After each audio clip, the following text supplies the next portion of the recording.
Hello mga idol, magluto tayo ng hibasanan. Alam mo ba yung alam niyo ba yung hibasanan? Ito yung mga shell, fresh from the sea. Yan, iluto natin yan dito. Ayan.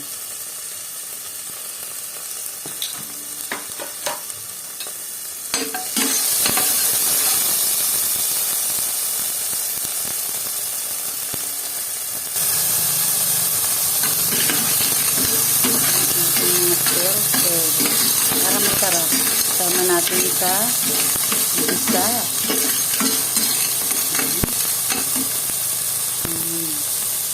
Isilibin.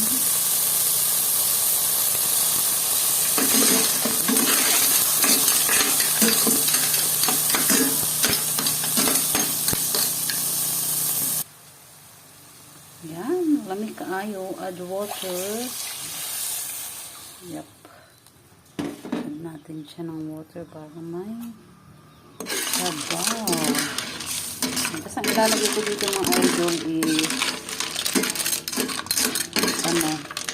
daw ng agikway din. Oh, grabe oh. Saba. Ito ang ating shell. Mga shell. Ay, sarap kaayo ba? Uy, lamig kaayo. Antayin natin kumulo konti. Ayan, kumukulo na mga idols. So, i-add natin ang aking agikway or lagikway. May favorite vegetable. May paboritong gulay dito sa probinsya mga idol. Yan. Lagay natin ang ating agikway sa ating shell. Ang ating mga shell dyan. Lalaki ng laman ba oh. Grabe. Uy, ayun oh. Diba? Lamig kaayo. Grabe yung laman.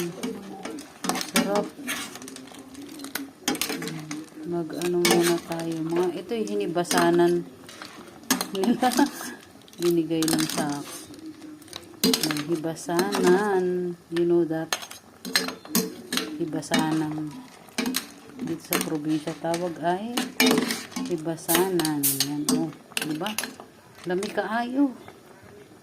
Ay, grabe. Sarap ng ating hibasanan mga idol.